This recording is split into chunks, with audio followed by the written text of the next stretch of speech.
ఇందా వెంకటేశ్వర సుప్రభాతంలో తర్వాత శ్లోకాలు చూద్దాం.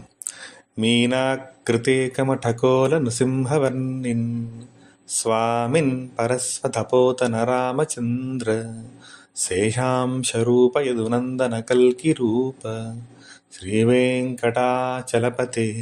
తవ సుప్రభాతం. స్వామి యొక్క దశావతారాలు ఇక్కడ వర్ణించడం జరిగింది.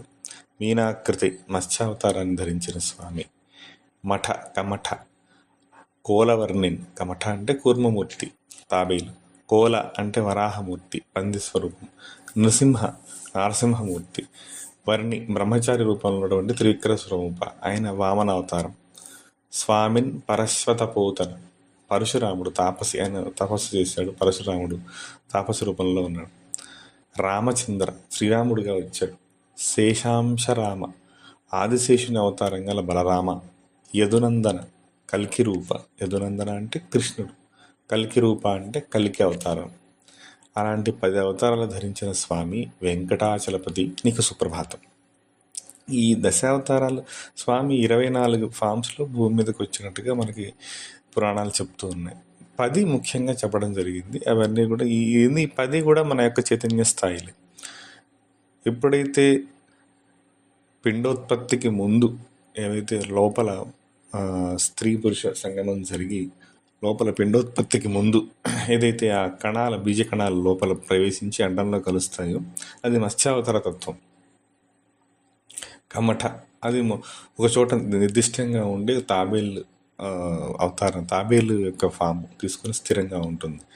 కోల వరాహ అవతారం అంటే మీ భాగవతంలో దీనికి సంబంధించినటువంటి విజ్ఞానం పరిపూర్ణంగా ఉంది. అంటే ఈ యొక్క దశావతారాలు ఏవైతే ఉన్నాయో అవి ఆత్మ యొక్క చైతన్య స్థితిని ఒక్కొక్క స్థాయిలో పెరుగుతూ వచ్చి మనలోనే ఉన్నాయి. ఆ దశావతారం బయట ఉన్నాయి, మనలోనూ ఉన్నాయి.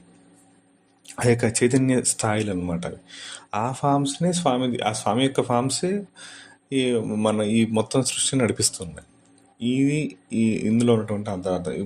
ఈ అవతారాలు తీసుకోవటం ఎందుకు అంత స్వామి? లోకోద్ధరణ ధర్మరక్షణ కోసమే. ఆ పరిస్థితుల్లో వచ్చిన సిచ్యువేషన్స్ నుంచి లోకాన్ని ఉద్ధరించడం కోసం భగవంతుడు అవతారం తీసుకున్నాడు. చైతన్య స్థాయి మార్పు, చైతన్యం యొక్క మార్పు ఒక్కొక్క స్థాయిలో ఒక్కొక్క రూపంలో భగవంతుడి యొక్క అవతారాలు ఇవి. అట్లా భాగవతంలో దీనికి సంబంధించిన పూర్తి వివరణ ఉంది. ఈ దశావతారాలని ఇక్కడ ఈయన స్మరించారు. తర్వాత శ్లోకం చూద్దాం.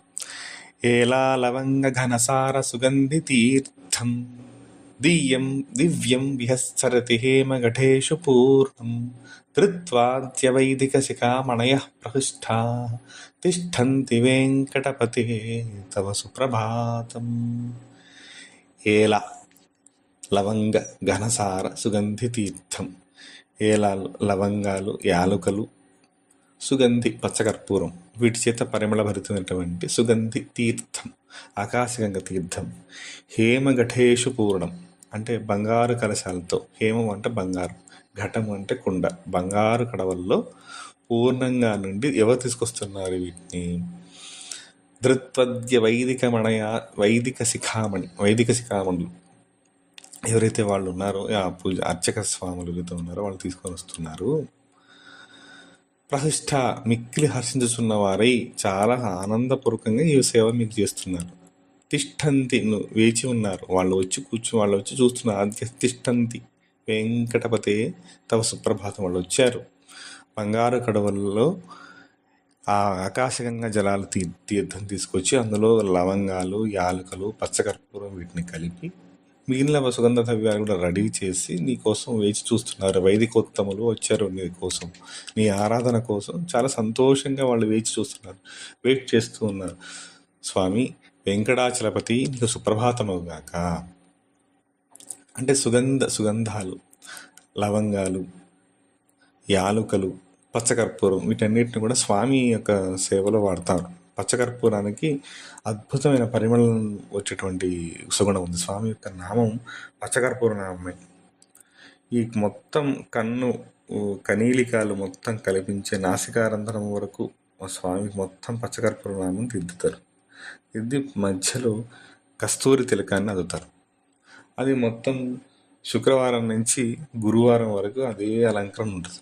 గురువారం రోజు ఆ నేత్ర దర్శనంలో ఆ చుట్టూ ఉన్నటువంటి ఈ పచ్చకర్పూరం యొక్క ఈ పరిమాణం, ఈ సైజుని తగ్గించేసి ఇంతవరకు అలా ఉంచుతారు.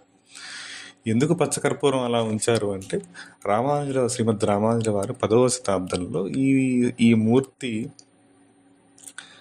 శివుడా లేకపోతే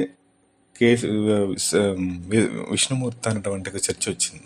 అప్పుడు వీళ్ళ లోపల శివుడికి సంబంధించిన ఆయుధాలు, విష్ణువుకి సంబంధించిన ఆయుధాలు ఉంచి వాళ్ళు యాదవరాజు సమక్షంలో ఇది చర్చ జరిగిన తర్వాత ఆ రోజు రాత్రి రామానుజుల వారు లోపలికి వెళ్ళి స్వామిని విష్ణుమూర్తిగా సర్పరూపంలో లోపలికి వెళ్ళారని, ఆ తర్వాత ఈ స్వామి విష్ణు స్వరూపంగానే శంఖచక్రాలు ధరించారని, అంటే శంఖచక్రాలు కూడా లేకుండా 4 చేతులతో ఉన్నాడు. అప్పుడు ఈయన శివుడా లేకపోతే విష్ణువా అనేటువంటి తత్వం వాళ్ళకి పరీక్ష వచ్చిందనమాట. అప్పుడు ఇది వాళ్ళు చూసి మొత్తం అప్పటి నుంచి ఆ సంఘటన జరిగిన తర్వాత నుంచి ఈ పచ్చకర్పూర నామాన్ని నిండుగా దిద్ది మెళ్ళో లక్ష్మీహారాన్ని ఇచ్చారు. స్వామి యొక్క హృదయంలో కుడివైపున శ్రీ మహాలక్ష్మి అమ్మవారు ఉందన్నమాట. సో దీనివల్ల ఈయన ఖచ్చితంగా విష్ణుమూర్తి, ఈయన విష్ణువే అన్నటువంటి, అంటే వెంకటేశ్వర స్వామి సకల దేవతా స్వరూపం. ఇప్పుడు బాలాస్వరూపంగా ఇప్పుడు వెళ్ళిన భక్తులకి వారి అనుభవాన్ని బట్టి వ్యక్తం అవుతుంది ఆ చైతన్యం. కొంతమందికి శివుడిగా కనిపిస్తూ ఉంటుంది, కొంతమందికి అమ్మవారిగా కనిపిస్తారు, కొంతమందికి రాముడిగా, బాలకృష్ణుడిగా, అలా రకరకాలుగా చైతన్యం కనిపిస్తూ ఉంటుంది. మొత్తానికి ఏంటంటే విష్ణు స్వరూపంగా ఉన్నటువంటి పరమాత్మ చైతన్యం అది విష్ణు స్వరూపంగా వ్యక్తమైంది, అంతే తప్ప అక్కడ అమ్మవారు అలా చైతన్యం అంతా ఒకటే. ఆ భక్తుడి యొక్క మానసిక చైతన్య స్థాయిని బట్టి అక్కడ ఉన్నటువంటి దివ్య చైతన్యం అలా కనిపిస్తుంది. సో దీని నేపథ్యం. అయితే అప్పటి నుంచి ఒక ఈ విధానాన్ని ఏర్పాటు చేశారు. ఒకళ్ళు వైఖాన సాగం, ఆల్రెడీ వైఖాన సాగం అన్నారు వాళ్ళు చేస్తున్నారు. ఆ వైఖాన సాగమం ప్రకారం చేస్తున్నప్పుడు ఈ రకమైన సుగంధ పరిమళ ద్రవ్యాలతో స్వామి అర్చా విధిని వారు ఏర్పాటు చేసి ఆ విధంగానే చేస్తున్నారు. వీళ్ళంతా వచ్చారు, నీకోసం వేచి చూస్తున్నారు అని చెప్తున్నారు. తర్వాతి శ్లోకం. భాస్వానుదేతి వికచాని సరోరుహాణి సంపూరయంతి నినదై కుకుభో విహంగాః శ్రీవైష్ణవా సతమర్థితమంగళాస్తే ధామాశ్రయంతి తమ వెంకట సుప్రభాతం. భాస్వానుదేతి, భాస్వ అంటే సూర్యభగవానుడు, ఉదేతి ఉదయించుచున్నాడు, సరోరుహాణి సరోవరంలో ఉన్నటువంటి సరోరుహాణి అంటే కమలాలు వికసిస్తూ ఉన్నాయి, విహంగా పక్షులు శబ్దాల చేత దిక్కులన్నింటినీ కూడా నింపుతూ ఉన్నాయి, శ్రీ వైష్ణవ సతమర్థిత మంగళాస్తే వైష్ణవులంతా కూడా వచ్చి నీ సేవ కోసం తే ధామ నీ సన్నిధిని ఆశ్రయంతి, ధామాశ్రయంతి నీ యొక్క సన్నిధిని ఆశ్రయించి ఉన్నారు. వెంకటాచలపతి నీకు సుప్రభాతం.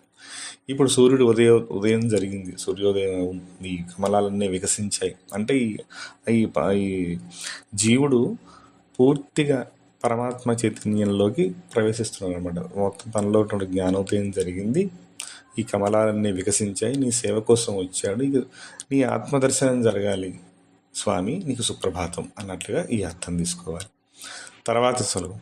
బ్రహ్మదయస్సురవరాస్స మహర్షయస్తే సంతఃసనంతముఖాద్వస్తయోగివర్యా ధామాంతికే తవ మంగళవస్తు హస్త శ్రీవేంకటాచలపతే తవ సుప్రభాతం. ఇక్కడ యోగుల గురించి మళ్ళీ చెప్తున్నాం. బ్రహ్మ మొదలైన సురవర దేవోత్తములు, మహర్షులు, మణయ సంత సత్పురుషులు, సనందముఖ సనక సనంద సనత్కుమార ప్రముఖులు, యోగివర్య యోగులైనటువంటి మహానుభావులు అంత ధామాంతికి ఆలయ సమీపన మంగళవస్తు హస్త అంటే పూజార్హమైనటువంటి వస్తువులు వాళ్ళ చేతుల్లో పట్టుకొని ఉన్నారు. స్వామి నీ సన్నిధికి వచ్చారు, నీకు సుప్రభాతమగును గాక అని వెంకటేశ్వర స్వామికి బ్రహ్మ మొదలైనటువంటి దేవతలు, బ్రహ్మ మొదలైన దేవతలు, దేవతాశక్తులందరూ, ఋషీశ్వరులు, సనక సనంద సనత్కుమార సనత్సుజాతమైనటువంటి మహాయోగులు, అలాంటి యోగీశ్వరులంతా కూడా మంగళ వస్తువులు తీసుకొచ్చి నీ సన్నిధికి వేచి ఉన్నారు. ఓ వెంకటేశ్వర స్వామి నీకు సుప్రభాతం. అంటే ఇక్కడ జీవుడి యొక్క చైతన్య స్థితి పెరిగింది, వాడు యోగిగా అయ్యాడంటే యోగి భవార్జున అని భగవంతుడు చెప్పిన వాక్యం ఏదైతే ఉందో అలా తను తాను తెలుసుకునే క్రమంలో వాళ్ళ ఆ స్థితిని వచ్చి పరమాత్మ వైపుకి వస్తున్నారు స్వామి. అలా ఎప్పుడైతే పరమాత్మ ధ్యానం లోపల ఉన్నటువంటి ఆత్మ వైపుకి ఈ జీవుడి ప్రయాణం జరిగి తన ఒక చైతన్యాన్ని గుర్తించే ప్రయత్నం చేస్తాడో అప్పుడు తనలో ఉన్నటువంటి దివ్య చైతన్యం మెల్లిమెల్లిగా తనకి అనుభూతిలోకి వచ్చి అది వ్యక్తమై తనకి తాను తెలుసుకున్నటువంటి ఒక స్థితిని ఇక్కడ వర్ణిస్తున్నాడు అనమాట. ఈ బ్రహ్మ దేవతా స్థితి అంటే బ్రహ్మ అనేది సృష్టికర్త యొక్క స్థాయి. ఋషీశ్వరుల స్థాయి ఒకటి ఉంటుంది, దేవతా శక్తుల స్థాయి ఒకలా ఉంటుంది, ఋషులు యోగులకు స్థాయి ఉంటుంది. అంటే ఒక్కొక్క చైతన్య స్థాయి ఒక్కొక్కలా ప్రకటితం అవుతూ ఉంటుంది. చివరికి తనలో మొత్తం తానే అయి ఉన్నాడు. అదే ఈ వాళ్ళకి ఇచ్చిన అయితే డ్యూటీస్ ఉన్నాయో వాళ్ళు చేస్తూ ఉంటారు. వాళ్ళు నీ యొక్క ఆజ్ఞానుసారం నీపై ఆధారమై నీలోనేటువంటి శక్తులు ఇలా పనిచేస్తూ ఉంటాయి. అలా జరుగుతున్నట్టుగా మనం ఈ అర్థాన్ని గ్రహించాలి. తర్వాత శ్లోకం. లక్ష్మీ నివాస నిరవజ్య గుణైక సింధో సంసార సాగర సముత్తరణైక సేతు వేదాంత వేద్య నిజ వైభవ భక్త భోగ్య శ్రీ వెంకటాచలపతే తవ సుప్రభాతం. లక్ష్మీ నివాస, లక్ష్మీదేవికి నివాసమైనటువంటి స్థానభూతుడ, నిరవజ్య గుణైక సింధు దోషరహితములైన కళ్యాణ గుణములుగు సింధు సముద్రం లాంటి వాడ, నీలో ఏ దోషము లేదు అలాంటి స్వామివి. వేదాంత వేద్య నిజ వైభవ భక్త భోగ్య, వేదాంతము అంటే ఉపనిషత్తుల ద్వారా తెలుసుకున్నటువంటి వాడా. నిజ వైభవ, నువ్వు ఎలా తెలుసుకుంటావు, ఎలా పట్టుకోవాలి తత్వాన్ని అంటే వేదాంతం ద్వారా మాత్రమే పట్టుకోవాలి. వేదాంతం ద్వారా పట్టుకుంటే నీ యొక్క నిజ వైభవం తెలుస్తుంది. అలా కాకుండా మామూలుగా ఏదో అనుకుంటే తెలియదు. ఉపనిషత్తులతో ఏవైతే ఉన్నాయో వాటి ద్వారా చెప్పబడ్డ ఏదైతే చైతన్య స్థాయి, చైతన్య స్థితి, వాటితో ద్వారా చెప్పబడ్డదైతే ఆత్మస్థితి ఉందో ఆ స్వరూపాన్ని నువ్వు భక్త భోగ్య, భక్తులకు ఏవైతే భోగభాగ్యాలు ఏవైతే ఇస్తావో అవి నువ్వు ఇచ్చేవి. శ్రీ వెంకటాచలపతి తవ సుప్రభాతం. లక్ష్మీ నివాస నిరవజ్య గుణైక సింధు, లక్ష్మీ నివాస స్థానం అంటే స్వామి యొక్క శక్తి లక్ష్మి. ఆ లక్ష్మి, ఆ శక్తి నిరవజ్య గుణైక సింధు, ఆ శక్తికి ఎలాంటి లోపాలు కానీ ఎలాంటి దోషాలు కానీ అలాంటివి ఏవీ లేని కళ్యాణ గుణాలు, మంగళకరమైన గుణాలు దానికి ఉన్నాయి. ఇది ఇంకా ఏం చేస్తుంది?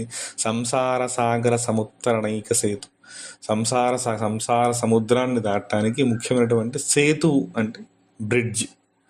సంసార సాగరం అంటే ఇప్పుడు జీవులు అనుభవిస్తున్నటువంటి కర్మఫలాలు, జీవులు అనుభవిస్తున్నటువంటి ఈ గోల, రోజు పడే బాధలు, లేకపోతే వాళ్ళు ఈ సంసారం అని చెప్పబడుతున్నటువంటి ఈ క్రమం అంతా కూడా ఒక సముద్రంలాగా ఉంది. దాన్ని సముత్తరణైక సేతు, దీన్ని దాటడానికి నువ్వు ఒక వంతెన వంటి వాడివి. ఓ వెంకటాచలపతి నీకు సుప్రభాతం. ఏదైతే ఈ జీవుడు తను చేసుకున్నటువంటి కర్మలు ఏవైతే అనుభవపూర్వకంలోకి వచ్చి వాటిని చేయలేక, వాటిని అధిగమించలేక, పూర్వం తాను చేసిన కర్మఫలాల ద్వారానే ఇది వస్తుందన్నటువంటి సత్యాన్ని తాను తెలుసుకోలేక, లేకపోతే ఈ పరిస్థితుల్ని వాటిని గ్రహించలేక, లోపల ఉన్నటువంటి ఈ తత్వాన్ని పూర్తిగా తెలుసుకోలేక, వీటిని అనుభవించలేక ఈ సముద్రంలో పడి కొట్టుకు చస్తున్నారు జీవులంతా. వాళ్ళకి నువ్వు ఒక వంతెన లాంటి వాడివి. చాలా వేరే శ్లోకాల నావ లాంటి వాడివి, వంతెన లాంటి వాడివి. దుర్గా సప్తశతిలో నావలాగా పోలుస్తారు. ఇప్పుడు ఎందుకు ఇలా చెప్పంటే ఈ చైతన్యం, లోపల ఉన్న చైతన్యం పట్టుకుంటే అప్పుడు ఈ యొక్క తాకిడి తగ్గి వీటిని చేసేటువంటి స్వామి యొక్క రూపంలోనే మనకి అది చెప్తాం. ఒకటి, స్వామి యొక్క హస్తం ఎలా ఉంటుందంటే వరద హస్తం. రెండోది కటిహస్తం. నన్ను ఆశ్రయించినప్పుడు ఈ సంసార సాగరం నీకు మోకాళ్ళ లోతు మాత్రమే ఉంటుంది. అంటే మీరు కర్మలన్నీ వస్తూనే ఉంటాయి, అద్భుతాలు ఏం జరగవు, మామూలుగానే రోజు జరిగేటువంటి పనులే జరుగుతూ ఉంటాయి. ఈ చైతన్యాన్ని ఆశ్రయిస్తే మనకు వచ్చే లాభం ఏంటి, ఏమొస్తుంది, లాభం ఏంటయ్యా అంటే ఏమీ అద్భుతాలు ఏం జరగవు. ఏదైతే కర్మపానుసారం మనం ఏవైతే చేయదలుచుకున్నామో చేస్తూనే ఉంటాం. ఏవైతే చుట్టూ ఉన్న వాతావరణ పరిస్థితులు ఉంటే అవి అలాగే ఉంటాయి. అవేవి మనలో మార్పు వస్తుంది. వాటిని గ్రహించే తత్వం మనకు తెలుస్తుంది. వాటి యొక్క తాకిడి, వాటి యొక్క యాక్సెప్టెన్స్ మనకు తెలిసి మనం దీని యొక్క ఉన్నత స్థానికన్నా కొంచెం 4 అడుగులు పైకి ఉండి చూస్తాం. అప్పుడు మన దృష్టికోణం మారినప్పుడు ఒక సాక్షిగా చూస్తూ ఉంటాం. చూసినప్పుడు వాటి యొక్క దుఃఖం కానీ సుఖం కానీ వాటి నుంచి వచ్చేటువంటి ఫలితం కానీ ఆ జీవుడికి అంటదు. అప్పుడు సుఖ దుఃఖరహిత స్థితికి వెళ్తాడు. ఆ చైతన్యంతోనే జీవిస్తూ ఉంటాడు. అప్పుడు ఆనందకరంగా ఉంటుంది. అందులో బాధ కలిగిన ఆనందం, బాధ, సుఖ దుఃఖాలు, బాధ అది ఫిజికల్ లైఫ్కి ఉంటుంది. ఎప్పుడైతే ఈ చైతన్యమే అంతా నడిపిస్తుంది, ఈ చైతన్యం అలోనే ఉంది అన్నటువంటి ఒక స్పృహ కలిగినప్పుడు ఈ వీటిని అధిగమించడం, వీటిని ముందుకెళ్ళడం చాలా ఈజీ అవుతుంది. అలాంటి చైతన్య స్థితిని మన మన భక్త భోగ్య అది మన అనుభవంలోకి రావాలి. అలా రావాలి, అలా రావాలని కోరుకుందాం. శ్రీ వెంకటాచలపతి నీకు సుప్రభాతం. ఇవి మొత్తం సుప్రభాతంలో 28 శ్లోకాలు. 29వది దీన్ని చెప్తారు. ఇత్థం వృషాచలపతేరిహ సుప్రభాతం ఏ మానవా ప్రతిదినం పఠితుం ప్రవృత్తా తేషాం ప్రభాత సమయే స్మృతిరంగభాజాం ప్రజ్ఞాం పరార్థ సులభాం పరమాం ప్రసూతే. అంటే చైతన్య స్థితిని మేల్కొనే క్రమంలో ఈ మనం ఒక్కొక్కటిగా మనం ఒక తత్వాన్ని మనలో ఉన్నటువంటి మన మేల్కొల్పు కోసం మనమైతే ఇప్పటి నుంచి 28 శ్లోకాల్లో మనం ఏదైతే చెప్పుకున్నామో ఈ చదవటం వల్ల వచ్చే ఉపయోగాన్ని ఇక్కడ ఫలశ్రుతిగా చెప్పారు. ఏం చెప్పారు? వెంకటాచలపతి ప్రభాత సమయ ప్రాతకాలంలో ఇవి చదవటం వల్ల, ఈ సుప్రభాతాన్ని పఠించడం వల్ల ఏ మానవ, ఏ మనుషులైతే ప్రతిదినం పఠితం ప్రవృత్త వాళ్ళు ఇలా చేస్తున్నారు, తేషాం ఆ పాఠకులకు, ఇది ఆ చదువుతున్నవంటి వాళ్ళు అలాంటి భక్తులకు స్మృతిరంగ భాజ వెంకటేశ్వర స్మరణ చేస్తున్నారు. పరార్థ సులభం, పరమార్థముగా తత్వము చాలా ఈజీగా వచ్చేస్తుంది. స్మృతిరంగ భాజాం ప్రజ్ఞాం పరార్థ సులభం పరమాం ప్రసూతి. ప్రభాత సమయ ప్రాతకామన ప్రసూతి కలగచేయుచున్నది. ఇక్కడ ఏదైతే మనలో అంటే ఈ ఎప్పుడైతే దుఃఖం నుంచి కానీ లేకపోతే మనటువంటి అనివార్యంగా మనం అనుభవిస్తున్నటువంటి ఈ స్థితి నుంచి మనల్ని మనం బయటపడటానికి ఒకే ఒకటి తత్వం ఏముందంటే మనలో ఉన్నటువంటి సృష్టి మొత్తంలో ఉన్న దివ్యత్వాన్ని స్మరించటమే. ఎప్పుడైతే దివ్యత్వాన్ని మనం స్మరించటం మొదలు పెడతామో దాని యొక్క లక్షణాలు మెల్లిమెల్లిగా ఆ సాధకుడికి వస్తాయి. అది లోపలికి మనలోకి వస్తూ ఉంటాయి. ఆ దివ్యత్వాన్ని స్మరిస్తేనే ఈ ఒక్కట మీ ఈ స్మృతిరంగ భాగం తేషాం ప్రభాత సమయే ప్రజ్ఞాం పరార్థ సులభం. ఆ ప్రజ్ఞ ఈ మెల్లిగా మనకు అనుభవంలోకి వచ్చి ఈ మనం అనుభవిస్తున్నటువంటి ఈ యొక్క స్థితిని సులభతరం చేసి అటువైపుకి మనం నడిపిస్తుంది. తెలియదు ఇంకా ఎన్ని జన్మలు తీసుకోవాలి ఏంటని మనకు తెలియదు కదా. పూర్వం ఏం చేసాం, తర్వాత ఏం జరగబోతుంది, రేపు ఏం జరగబోతుందో కూడా తెలియదు. ఈ జన్మల సంగతి తర్వాత సంగతి. నిర్ణయం జరిగిందో కూడా గుర్తుండదు. మొన్న తిన్న అన్నం కూర కూడా మనకు గుర్తుండదు. రేపు ఏం జరుగుతుందో తెలియదు, గంటలో ఏమవుద్దో కూడా తెలియదు. అట్లాంటి స్థితిలో మనం ఉంటాం. అటువంటిప్పుడు మనం అనవసరమైన భయాలు ఇవన్నీ పెట్టుకోకుండా మనం చేయవలసిన కర్తవ్యాలు ఏవైతే ఉన్నాయో చేయాల్సిన కర్తవ్యాలు ఖచ్చితంగా కుటుంబం కోసం చేయవలసినవి, వృత్తిరీత్యా ఉద్యోగరీత్యా చేయవలసినవి, సమాజ రీత్యా మనం చేయవలసిన కార్యక్రమాలను చేస్తూ ఈ దివ్యతత్వం వైద్యుని స్మరిస్తే ఈ యొక్క మన జన్మ సార్థకత పొంది మనం ఈ ప్రజ్ఞని తొందరగా అందుకుంటాం అన్నట్టుగా ఇక్కడ మనకి చెప్పబడింది. ఇది ఇక్కడ వరకు మనకి సుప్రభాతం అవుతుంది, పూర్తి అయిపోయింది. తర్వాత వచ్చేవంటి ఏంటంటే వెంకటేశ్వర స్తోత్రము, ప్రవక్తి, మంగళాశాసనం ఉంటాయి. మిగిలిన వీడియోల్లో చూసుకుందాం. గోవింద గోవింద.